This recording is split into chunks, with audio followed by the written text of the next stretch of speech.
I got my coffee. Here we go. This is Coffee with the Summerland Kids. I'm Jericho. This is Aaron, A.W.O.L Aaron. We're coming to you live. It's freaking Tuesday. We're making good progress already. We're full tilt into the week. We made it to Tuesday. Yeah, exactly. Woo! There used to be a freaking reggae Tuesday in Santa Barbara, and for a moment, the guy was the Cool Ruler. He called himself, and it was the longest running reggae show on the West Coast or something. I think he might have done it for like freaking 20 years. Oh yeah. Yeah, at a local club. He moved the show around to different clubs sometimes, but he was pretty darn consistent at doing Reggae Tuesday. So it'd be like when you were in your early 20s and you it was like your mission to go drink on a Tuesday night and listen to some music. I guess that was the jam, you know. Back in the day, yeah. Back in the Yeah. day. Goodness. I can't believe it, man. Like 20 years just snapped, right by us. Like looking back, I did Coachella Music Festival in 2004 was my first year doing that festival. And now it's 20 years freaking later, man. It's like, wow. Yeah, it's crazy. I was Yeah. You shared a video yesterday. I forget who it was, but they were doing like a talk. Yeah, the Thomas Verde, my buddy. Yeah, the magic chicken. Yeah, the magic chicken. Yeah. Necklace. Do you know how powerful that is? Do you know how powerful magic chickens are? Right. Totally. Like, I believe it. So granted, it's a rubber chicken in a jar on a chain. Yeah. But I love how he uses that rubber chicken as a reminder, as essentially a talisman, for lack of a better term, to where it focuses your mind, it focuses your intention, it opens up the possibility of anything, anyhow, any way. And that's how the universe works. Absolutely. Yeah, that guy was tapped in. I thought you'd enjoy that. Thomas Verde is his name. Yeah, I totally enjoyed that because he's right on. I love the way he's like, mentioned some of the mindset people that he learned from and how he put together his own method of his favorites. Right. And that's really the key to the whole law of attraction manifesting thing is if you up in here in the noodle, if you can see it as possible, it becomes possible. For sure. You got to be ready for it and be fairly specific. I can't just, you can just say, I want a girlfriend, but it's, if you get more specific, you can get more specific. I feel, in terms of what you desire, to some degree, right? I don't know. Absolutely. I mean, it's weird because those kind of things happen. Like he was talking about, oh, he wanted a hat and he walked out and there he found a hat. Yeah. And we were talking, well, we want this or that. And the second we turned around, it showed up like maybe almost a year ago, or my cat, Billy, that maybe he'll come over and I'll show you. We were talking about, let's get a cat. We even went so far as someone was giving away some Maine Coons. And we're like, oh yeah, let's go look at him. And I said, no, because I don't want a headache animal. Pet, feed, all this extra work, food, cleaning litter. No. But I knew I knew I wanted a cat. We needed a pet. And our cat that we got showed up at our doorstep and literally sat at the front door and meowed until we let him in. Walked in like he owned the place and stay, That's so awesome. I always like to say, be careful what you allow your mind to conceive of and believe of, because it'll happen. A little trick we always like to play on road trips is don't think about the cops, because the second you're like, oh, the cops are out there, what happens? Boom, they're there, huh? They're there. As a second, it's like your brain says there's going to be cops, or and they're Yeah, everywhere then, totally. and it'll happen that way, So you gotta keep your mind focused on what you do want rather than what you Right. Yeah. don't want. Because Yeah. when your Yeah. mind focuses on Because what you don't it's want, almost like it all comes through, right? it all Yeah. comes through. Yeah. Yeah. It's amazing. That's cool. No, I love it. I love that. I love the way he had that little magic rubber chicken because for me it's I call it I got the magic Yeah. wand, Totally. which helps me remember certain aspects of things. And then I have what I call Patrick, which is my imaginary artificial intelligence, which listens to me through, Skynet and Neuralink Yeah. and, and makes my world, Right. makes my world. It's amazing how AI or whatever systems or programs they're using, but it's like you're typing something into Facebook and it's trying to feed you words.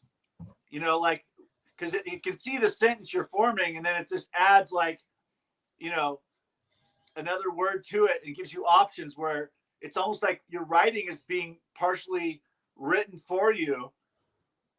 So you almost have to, I don't know if there's a shut off mechanism you can use or what to actually get your own words to be done. That way you're not choosing three choices from AI every time you take a step or something. Are you finding that with your writing at all or?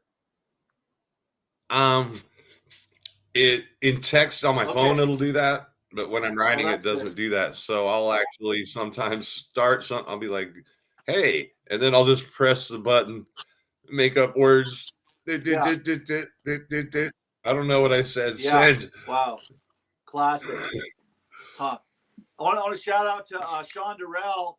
Hey, Sean, he's doing good. Sean has a son, and Sean's a pilot now. Sean's been a pilot for probably decades, and his son now got his pilot's license as well. And I think he might have a daughter too that's flying for the first time or something like that. So he's a professional pilot flying for an airline, and that's badass. My cousin flies for American, and he's been working for them for like 30 years since like 1989.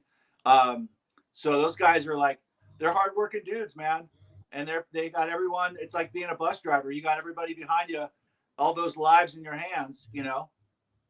Big responsibility. Yeah, every day too. Imagine going into work every day, taking off in an airplane with, however many hundred people are in the back and being responsible for all It's a that big every deal day. I mean, I guess after a while, you get for comfortable in sure, it. for sure. Okay. And the technical, I know they've kind of in our lifetimes the technology has kind of come up, so they've been through different models and you know probably coming off like a semi-analog system to full computerized dashboards and all that. So it's got to be interesting for those guys. Did you see that movie Scully? I think it was called Scully, when the guy had to land the plane on the um, freaking Potomac River or some shit back east. I didn't see the movie, but I remember when it came out, when it Yeah, happened, and I remember watching a bunch of different stories about it. pretty amazing. Tom Hanks did a great job of playing the captain as usual. Tom Hanks is pretty much a badass, you know.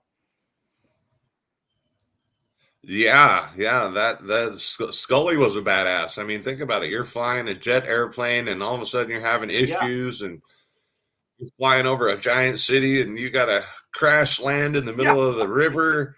yeah. And and he had to go against all the naysayers. Eventually, they did like a full review of his processes and everything, and come to find out that he was actually correct, and that was really the only way that it could have happened, properly to save everyone's life, essentially. So it's pretty amazing. Yeah, that's wild. I used to have a boss that had his Oh pilot's wow. license, and so he always take his vacations and send pictures back to the office about all these places he flew Wow. off to, and him and his Yeah. airplane. I flew a couple times in a small plane. I think with my cousin, and then one of our my friends Mother's was dating a guy who was a freaking helicopter pilot, so we did a little helicopter ride. Um, I mean, I'm okay with that stuff, but I'm a little freaky on it. Still like to this day, I'm like, if I can drive, maybe I'll drive it instead of flying. I've flown a couple times. I remember I have a memory this conversation brings up, and I must have been really, really young because I just have like little glimpses. And I'm pretty sure it was out of the Oceano little airport they got there. They have a guy that flies over Oh, tours and cool. stuff. And I guess my dad knew the guy because my memory is of us flying in the airplane and the guy saying, okay, to my dad, okay, Tom, you're in charge. And so my dad's flying the plane and does a No loop-de-loop. freaking way, bro. What? Right? Because he's just a crazy guy. And I guess they were in a biplane or something that'll, can handle it. I don't know whether it was a loop-de-loop or just a big bank turn. I was just a kid. Oh, my God. And it was like, you were with them in the plane? Oh, my. Yeah, I guess he knew the guy that does the little tours, does a little, like you can fly out of the airport. I wonder if you were in your own seat or in your dad's lap, buckled in or what? I remember being in my own seat. It was like a little four-seater, I think. Sense. Wow, crazy. Yeah, that's wild. I think I actually went out one time. I had a brief marriage, and we on our honeymoon or something. We did a helicopter ride out to see the dolphins and the whales or something. It was like a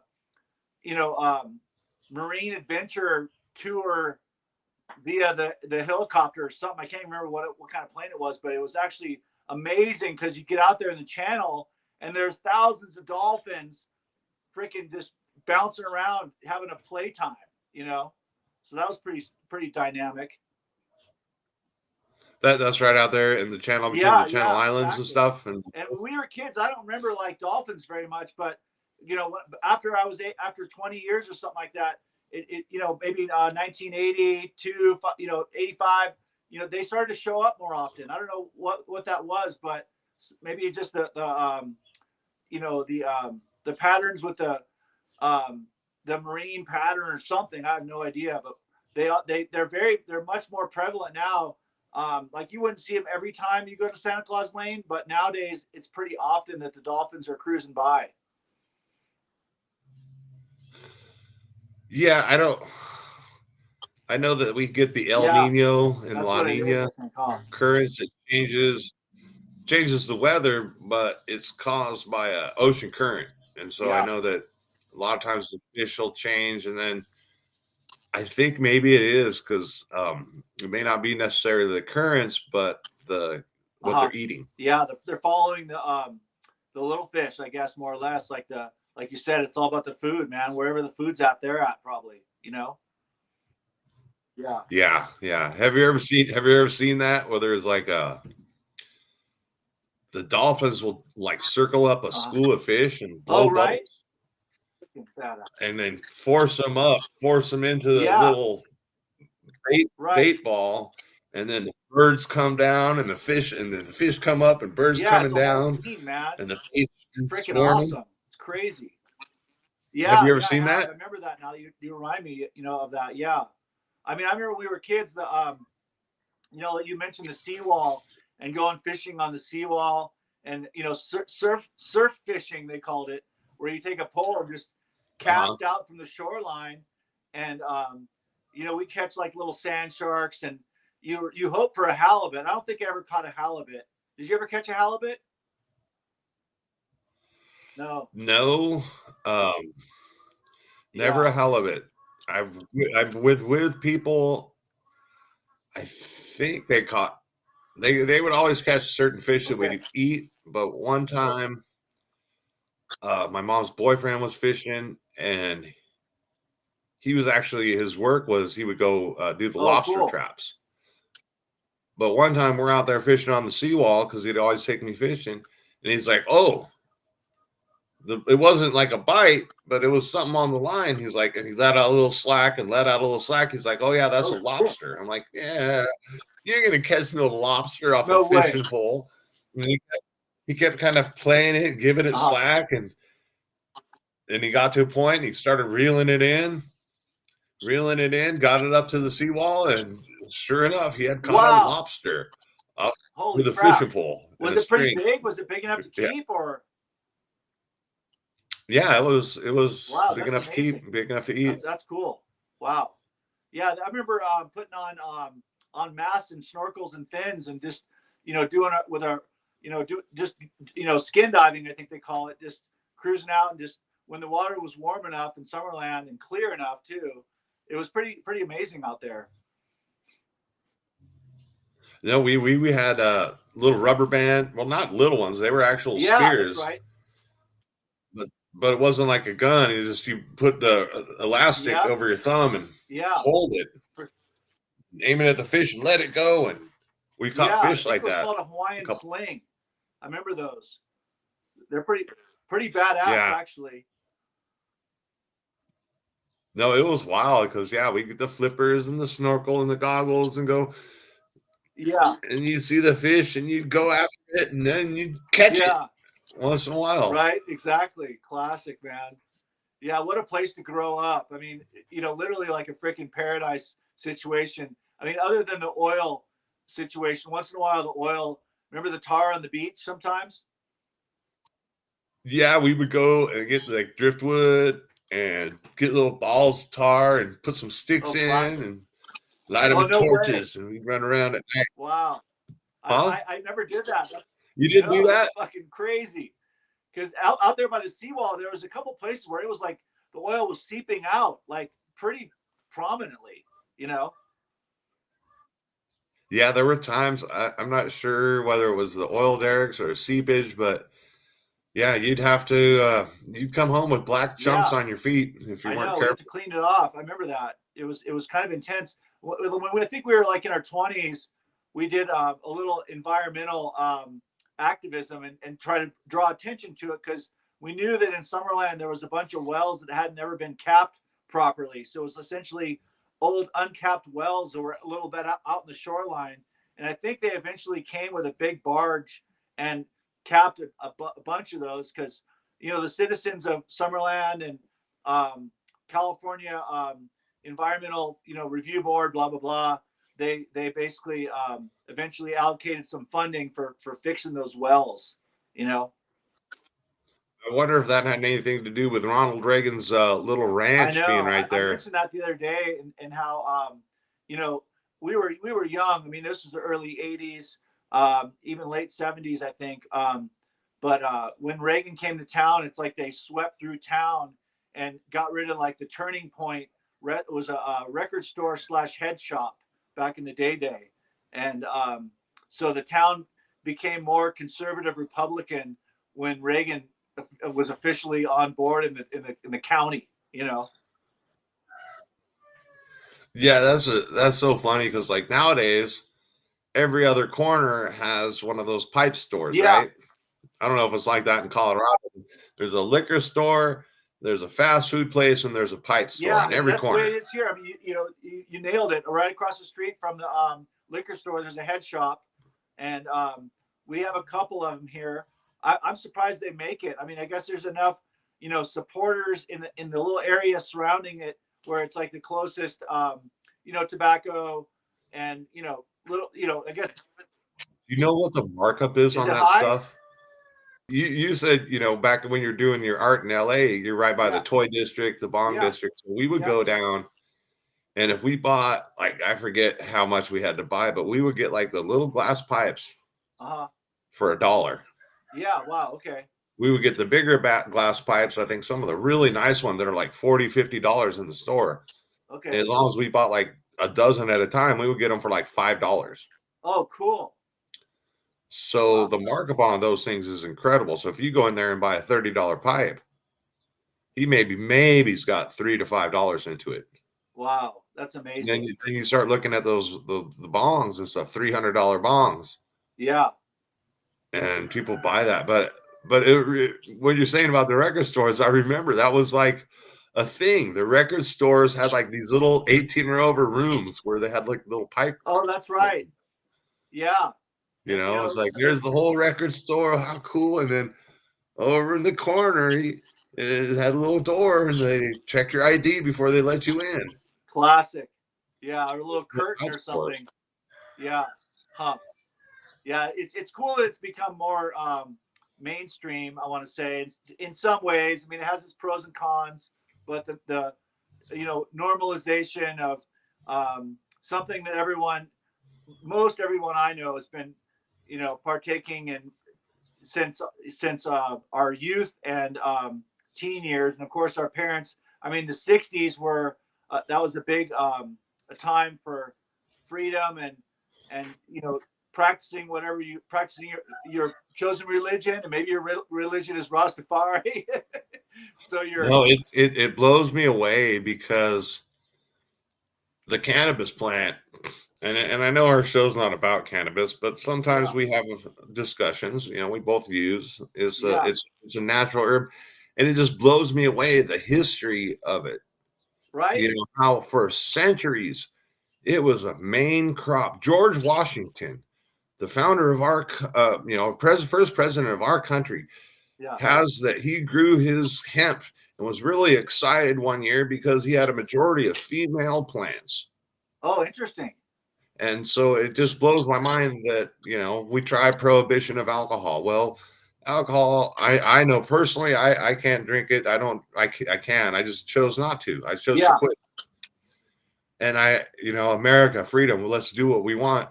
But the fact that a government tried to ban a plant, it just blew me away. Now, I yeah. was raised in the hippie culture, and yeah, when I was a teenager, I got caught one time drinking downtown with a bag of weed in my pocket, whatnot. Uh-huh. And I'm telling the judge, I'm like, Judge, are you trying to infringe on my First Amendment rights of freedom of religion? I'm just a teenager.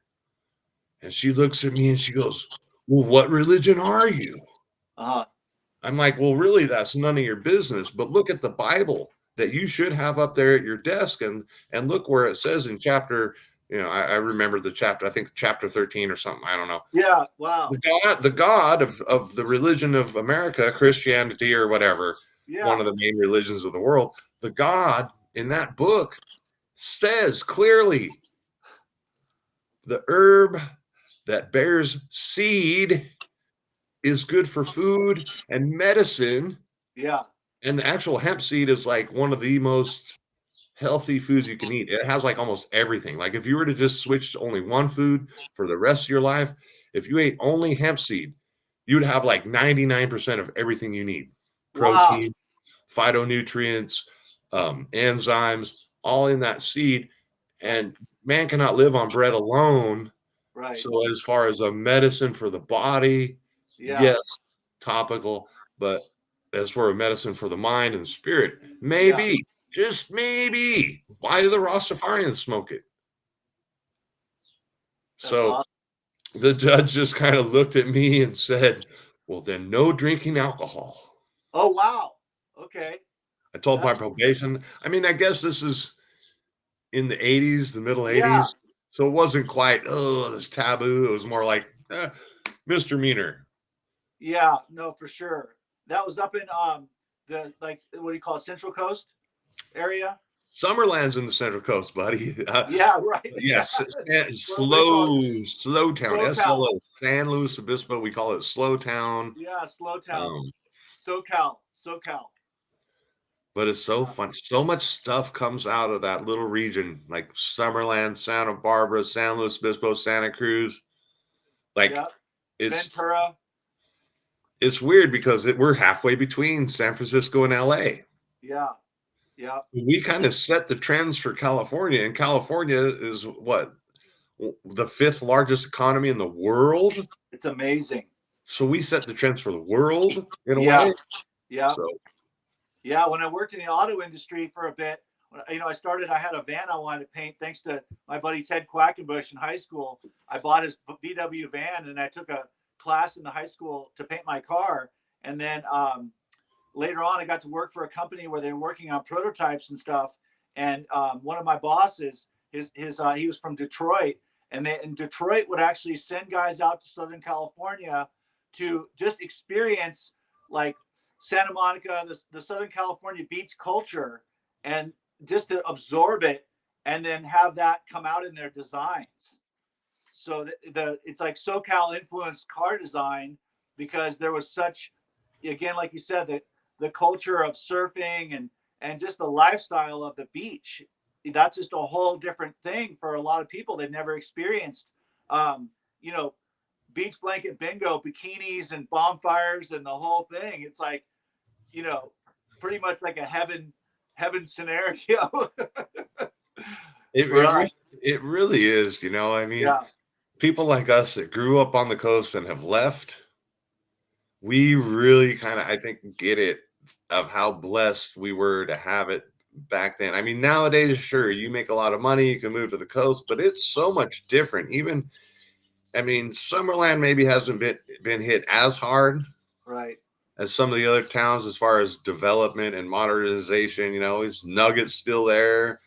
Yeah, the Uh, nugget's still there, thankfully. Lucky's Yeah. Market's still there. I mean, Yeah, it's on the end of town. Yep. just last year they or whenever you showed some pictures where they were demolishing the old school. Yeah. And, Yeah. I can't wait to see what it looks like now. I have no idea what it looks like now. You know, it's like a whole different. I imagine. I'm just imagining it more of like a permanent structure, but I have no idea. I mean, that school's been going for so long. I don't know what year it started, but I think it was. I want to say the 50s. Perhaps it was even there in the 50s. Might even have been the freaking 40s. I don't know. You know. I don't know. We'll have to look it up. Yeah, we Maybe I gotta look it can. up. We gotta learn about the Summerland Beach, Summerland. Then my girlfriend's gonna watch this. She's gonna be like, "You shouldn't talk about stuff you don't know." I'm gonna tell her, "Well, Yeah, we're just having coffee. we're just learning. Yeah, exactly. We can't We're control keeping where it the light. conversation." Keeping it light. We're not the know-it-alls. We're just two buddies from sixth grade who reunited 40 plus years later and Yeah. catching up. Yeah. So I didn't get a chance to say hello to the viewers. We do Oh, have a cool. live one. I don't know, Jericho, if you can see where it says live on our little thing with the minute timer and there's an eyeball with a one by Okay. it. Okay. That shows us how many live viewers we have Oh, nice. and stuff. And That's then cool.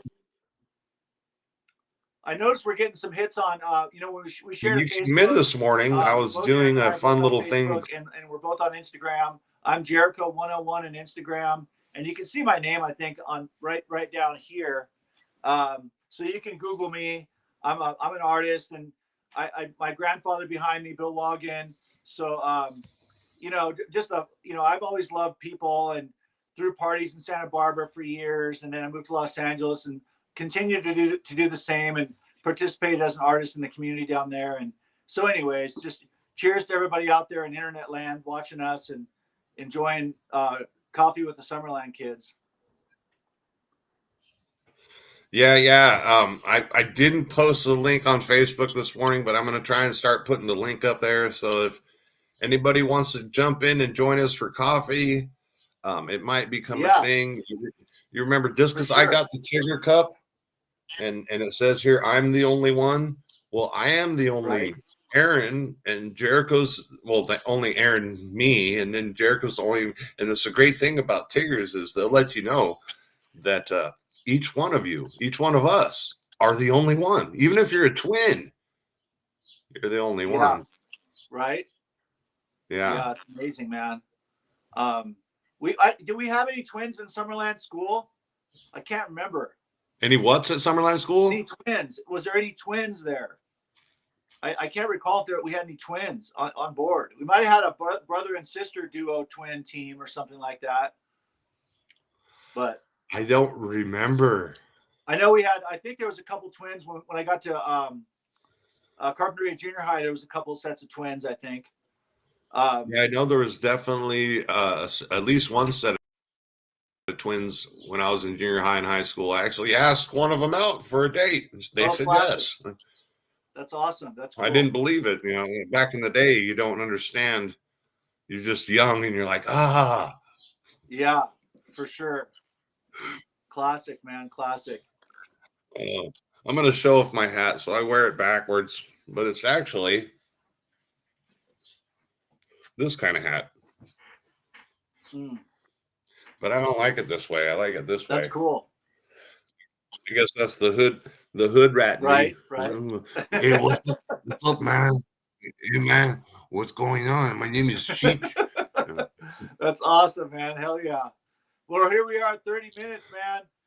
Cheers to Coffee with the Summerland Kids. Another edition. I think today's our 8th episode, right?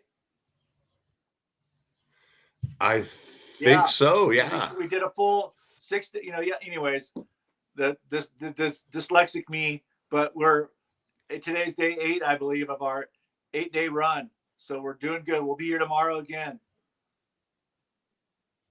Yeah, we're doing good. And I'm going to show the cup again because it says TTFN. Yeah, exactly. And ta-ta for now. Nice. All right. Cheers to everybody. Have a great afternoon.